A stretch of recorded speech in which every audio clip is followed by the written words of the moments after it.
Halo, Assalamualaikum warahmatullahi wabarakatuh. Kami dari kelompok 3 akan menjelaskan materi mengenai strategi, organisasi, dan juga pemilihan proyek. Nah, sebelum itu, izinkan saya sebagai perwakilan untuk mengenalkan anggota dari kelompok 3.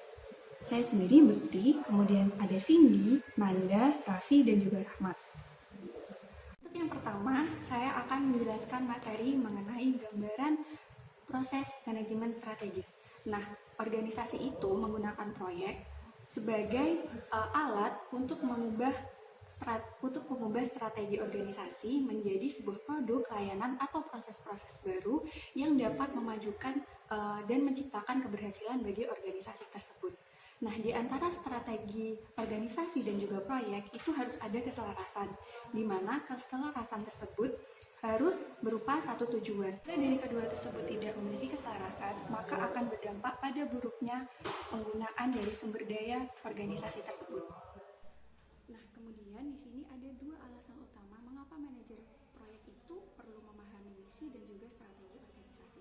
Yang pertama, ia harus mengetahui dan paham mengenai misi dan strategi organisasi agar ia dapat memilih keputusan yang tepat untuk proyek yang ia kerjakan. Kemudian yang kedua adalah untuk menunjukkan kepada manajemen puncak bagaimana ia berkontribusi dalam proyek untuk kemajuan dari misi organisasi mereka. Nah, yang selanjutnya ada dua dimensi utama manajemen strategis. Yang pertama itu adalah merespon perubahan lingkungan eksternal. Nah, di sini tuh seperti adanya perubahan teknologi yang cepat. Nah, dengan demikian maka organisasi harus bisa tepat dalam mengalokasikan sumber daya mereka. Nah, kemudian yang kedua adalah respon internal dengan cara membuat sesuatu yang baru untuk meningkatkan nilai kompetitifnya. Ini kita akan mulai masuk ke dalam 4 proses dari manajemen strategi. Untuk yang pertama itu adalah meninjau dan menentukan misi dari organisasi. Nah, misi ini sangat penting dan dapat digunakan untuk mengevaluasi kinerja dari organisasi tersebut. Dan apabila terjadi pergeseran organisasi tersebut, maka harus direvisi juga misi yang ada di organisasi tersebut. Nah, untuk yang kedua yaitu menganalisis dan perumusan strategi, di mana perumusan ini menjawab mengenai apa saja yang harus dilakukan untuk mencapai sebuah tujuan. Nah, di sini merumuskan strategi itu sangat penting untuk memilih alternatif apa yang cocok agar nantinya tujuan itu dapat tercapai dengan mudah dan dengan baik. Nah, kemudian di sini untuk menyusun strategi itu dapat menggunakan analisis SWOT, di mana analisis SWOT itu terdiri dari kekuatan, kelemahan, peluang, dan lain-lain. Yaitu menetapkan tujuan untuk mencapai strategi, di mana tujuan ini dirancang agar strategi dari organisasi itu menjadi lebih spesifik. Nah, tujuan ini dapat menjawab pertanyaan tentang ke arah mana perusahaan itu akan dibawa dan kapan perusahaan tersebut dapat mencapai tujuannya. Kemudian yang keempat yaitu menerapkan strategi melalui proyek. Seperti yang saya bilang di awal tadi, bahwa organisasi itu menggunakan proyek sebagai alat untuk mengubah strategi tersebut menjadi sebuah produk baru atau layanan atau jasa, dan kemudian proses-proses baru di mana hal-hal tersebut dapat memajukan organisasi. Nah, kemudian materi yang selanjutnya yaitu adalah kebutuhan akan sistem proyek, di mana proyek ini tidak akan berjalan dengan lancar apabila tidak ada yang namanya sistem prioritas, dan hal ini akan menyebabkan beberapa masalah. Yang pertama yaitu adanya kesenjangan implementasi, di mana kesenjangan implementasi ini adanya ketidakpahaman dan juga adanya perbedaan pemahaman tentang strategi di antara top manager dan middle manager. Nah, hal ini akan berdampak pada tidak efektifnya penerapan dari strategi itu sendiri. Nah, kemudian yang kedua yaitu politik organisasi, di mana politik ini sangat mempengaruhi mengenai proyek mana yang nantinya akan menjadi prioritas. Nah, bisa-bisa proyek yang diambil itu bisa saja proyek yang tidak memiliki alasan yang jelas mengapa proyek itu ada dan harus dilakukan, dan juga bahkan bisa keluar dari misi perusahaan. Dan semua itu tergantung dari siapa yang memiliki kepentingan dan siapa yang mau mendukung dari proyek tersebut. Nah, untuk masalah yang ketiga yaitu konflik sumber daya dan multitasking, di mana arti dari multitasking di sini itu adalah tugas ganda. Nah, contohnya itu apabila ada seorang pekerja yang awalnya itu memiliki proyek A, kemudian ketika ada proyek B dimulai, ia dipanggil untuk mengerjakan proyek B juga. Nah, ketika proyek B selesai, maka pekerja tersebut harus kembali ke proyek A. Nah, di sini tentunya menimbulkan konflik karena apa? Karena tidak adanya prioritas dari proyek mana yang harus lebih dulu untuk dikerjakan. Ya. Nah, untuk materi yang selanjutnya yaitu adalah kriteria pemilihan, di mana dalam kriteria pemilihan ini tuh dibagi menjadi dua. Yang pertama itu adalah keuangan dan yang kedua non-keuangan. Nah, saya akan menjelaskan yang keuangan terlebih dahulu, di mana yang keuangan ini itu menggunakan NPV dan payback period. Nah, untuk yang NPV, apabila hasil dari NPV itu lebih dari 0, maka bisnis tersebut layak untuk dilakukan. Namun apabila NPV itu kurang dari 0, maka dari bisnis tersebut itu harus ditolak. Nah, apabila NPV sama dengan 0, bisnis tersebut dapat dilakukan dengan syarat-syarat tertentu. Kemudian yang payback period itu apabila hasil dari payback period kurang lebih dari periode arus kas, maka bisnis tersebut harus ditolak. Untuk yang kedua yaitu non-finansial, di mana non-finansial ini yang pertama itu menggunakan model checklist. Nah, model ini itu sangat fleksibel untuk dilakukan, namun memiliki kekurangan karena ada beberapa pekerja yang memiliki kepentingan masing-masing, dan hal tersebut tidak dapat menentukan proyek mana yang harus dilakukan dan menjadi prioritas.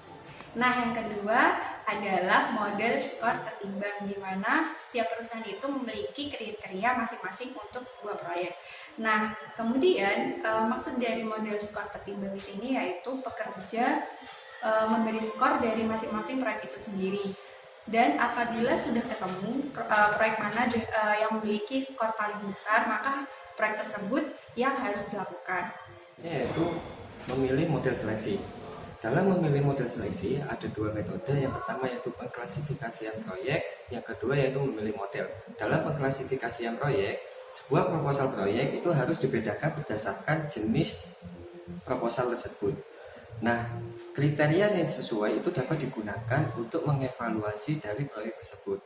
Sebagian besar kriteria penting yang digunakan untuk seleksi adalah kecocokan proyek dengan strategi organisasi. Oleh karena itu, kriteria ini harus konsisten dan diterapkan dalam semua proyek. Kemudian selanjutnya yaitu memilih model. Pada masa lampau, pemilihan model itu menggunakan kriteria finansial dalam sebuah proyek. Namun dalam 2 dekade terakhir ini, kriteria tersebut tidak digunakan lagi, namun masih tetap penting, terutama dalam proyek R&D atau Research and Development. Tujuan utama dari proyek Research and Development biasanya menggunakan model skor tertimbang untuk memilih sebuah proyek, di mana pada metode ini proposal proyek yang memiliki bobot tertinggi itu akan dipilih sebagai proyek prioritas. Oke, selanjutnya yaitu sumber dan pengajuan proposal proyek. Nah, sumber proposal proyek ini bisa berasal dari siapapun yang mempercayai bahwa proyek akan mengangkat sebuah nilai dari organisasi.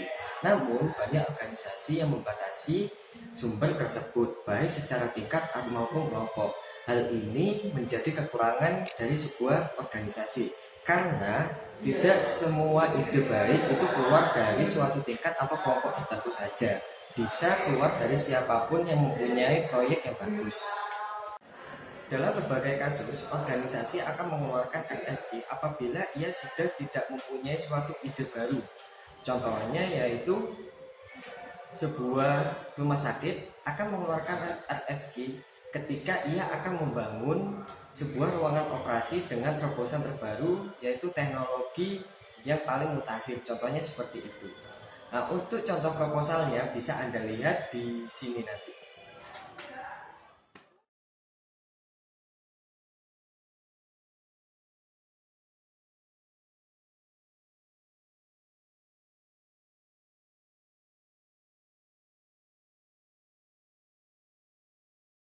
Dalam proposal proyek itu ada analisis risiko. Dalam organisasi biasanya untuk analisis risiko di sini hanya menggunakan analisis risiko seperti halnya kita melakukan analisis risiko dalam suatu perusahaan. Mengelola sistem portofolio. Dalam pengelolaan sistem portofolio ini dilakukan oleh manajemen utama dalam sebuah organisasi. Nah, fokus utama dalam pengelolaan sistem portofolio ini adalah meningkatkan efisiensi dan efektivitas manajemen proyek dan juga manajemen program tentang multiple proyek. Tujuan dari pengelolaan sistem portofolio adalah menyeimbangkan pelaksanaan perubahan dan memelihara bisnis seperti biasa ketika proyek tersebut mengoptimalkan tentang pengembalian investasi. Manajemen puncak, input utama dari manajemen puncak ada dua. Yang pertama yaitu melakukan memandu dalam menetapkan kriteria seleksi yang selaras dengan strategi organisasi. Yang kedua yaitu pengambilan keputusan untuk menyeimbangkan sumber daya organisasi, baik itu sumber daya manusia maupun modal yang tersedia di berbagai jenis proyek. Tanggung jawab tim tata kelola. Tanggung jawab tim tata kelola ada dua. Yang pertama yaitu untuk mempublikasikan prioritas setiap proyek dan memastikan bahwa prosesnya itu terbuka dan juga terbebas dari kekuasaan politik yang ada dalam suatu organisasi tersebut yang nantinya akan menghambat proses berjalannya proyek. Selanjutnya yaitu tinjauan prioritas berkala dan perubahan mengikuti perkembangan lingkungan yang ada. Jadi di sini tim kelola tidak hanya berdiam diri namun juga memantau berjalannya sebuah proyek berdasarkan lingkungan yang ada di sekitar. Selanjutnya adalah manfaat dalam integrasi manajemen portofolio proyek yang baik. Yang pertama yaitu ketepatan penentuan prioritas proyek. Yang kedua, tepat waktu untuk membuat putusan sesuai dengan perubahan status proyek. Yang ketiga yaitu tepat waktu pada perubahan eksternal. Yang keempat yaitu replika proyek yang berhasil. Dan yang terakhir yaitu efisiensi dalam keterlibatan sumber daya, baik maupun sumber daya modal ataupun sumber daya manusia yang ada dalam suatu organisasi.